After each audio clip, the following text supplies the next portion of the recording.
everyone, Ashley Mailloux here, taking a look at the Thursday race of the day for June 26th. We go to the Bluegrass State, down to Louisville, Churchill Downs. They have an 8-race program. We're going to focus in on race number 4. It's an allowance optional claiming event with that optional claiming price of $100,000. It's on the grass, mile and an eighth, in a field of 9 here. That's highlighted by the number 6, Herchee, who was a very impressive winner last time out down at Keeneland. But we haven't seen this gelding in a couple of months.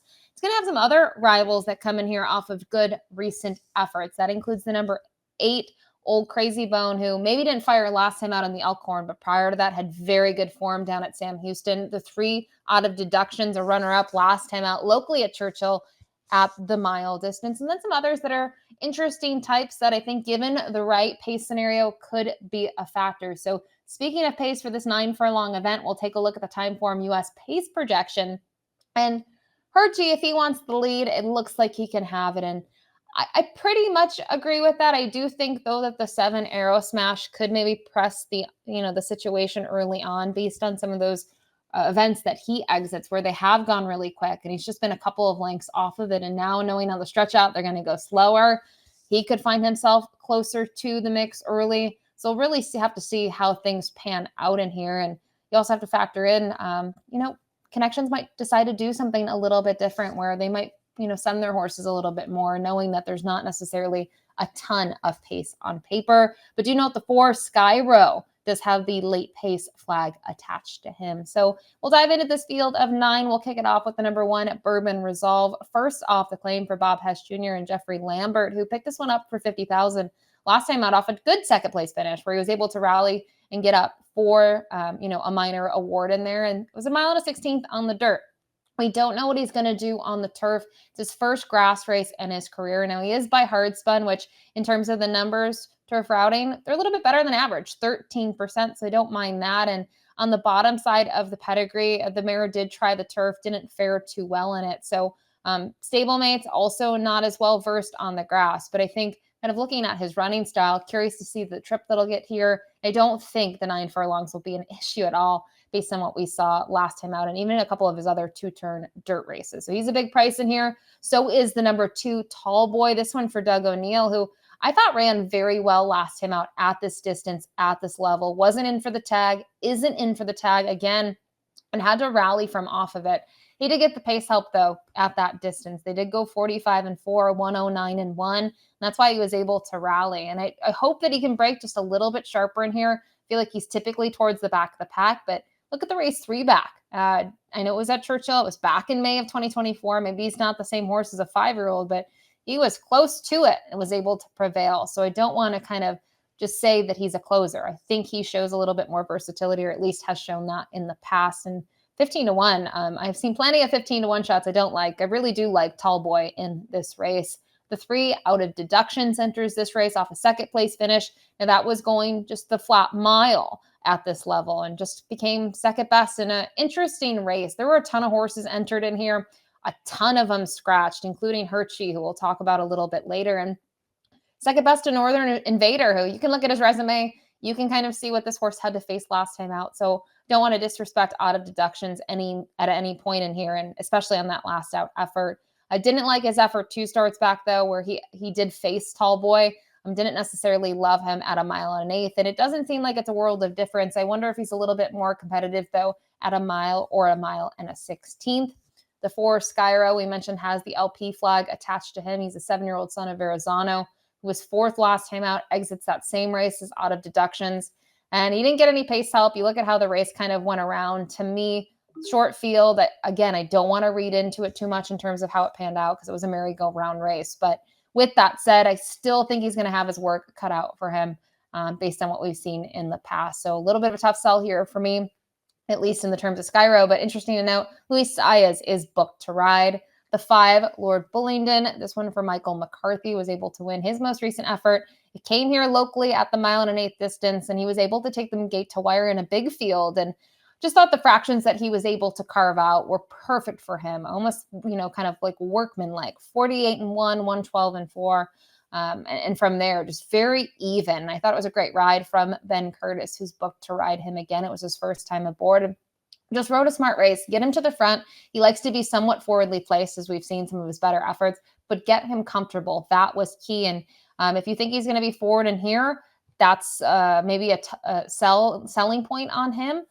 Didn't really talk about him in terms of the time form pace projections as being that forward.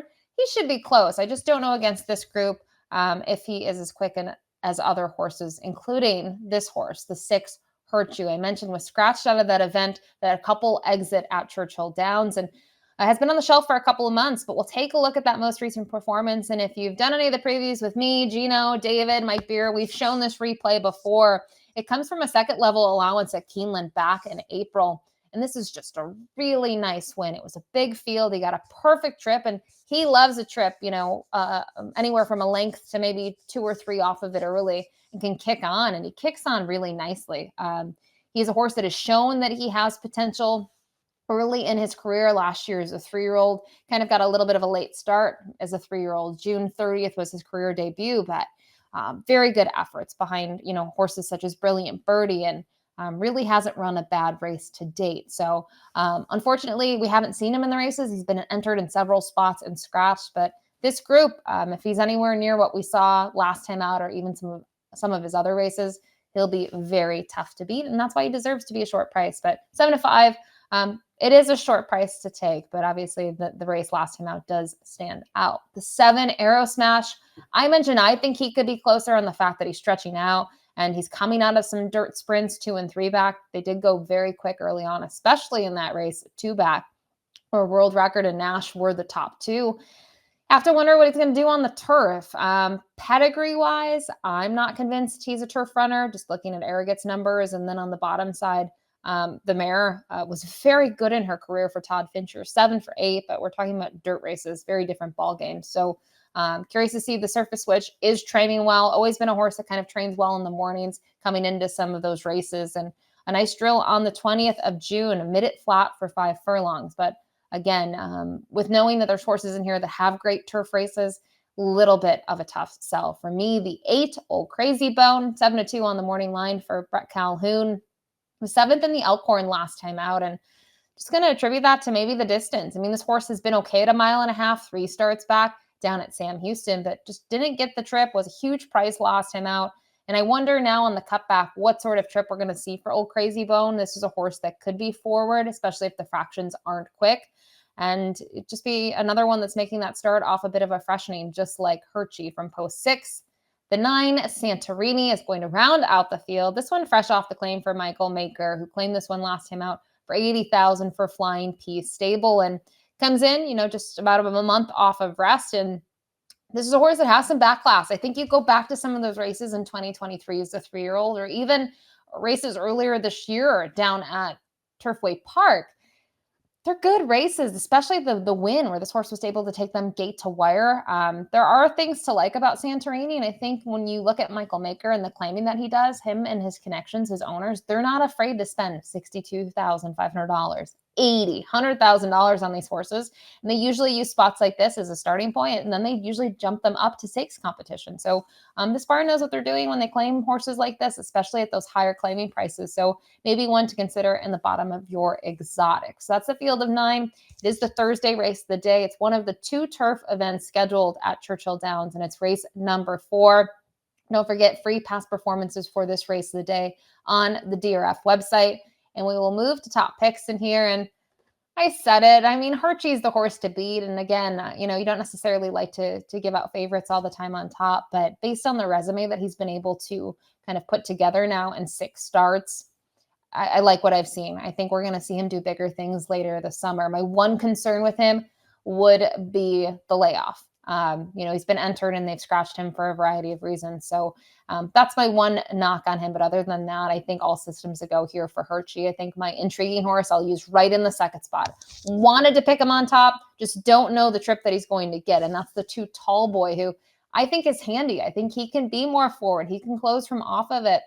I really think you kind of look at his style. Don't look at his last 2 and just say he's going to close from the back of the pack. He certainly could, but I could see him mid-pack. I could see him being even more forward than that. And if he's anywhere near 15 to 1, I'm certainly going to be using him. And even in the kind of exotic wagers, I'll use him and Herchee on top, say in my trifecta bets. I really like him that much. And then from here, I'll use the logicals underneath, the 8 and the 5. I think for both of them, the 8 has been competitive in the past on the grass. You just have to forgive the last out effort at 1.5 miles. And then in the case of the 5, Lord Bullingdon. Maybe Ben Curtis was the kind of the wake-up call here for this gelding, who had been running some decent races, but then he kind of threw in a little bit of a clunker.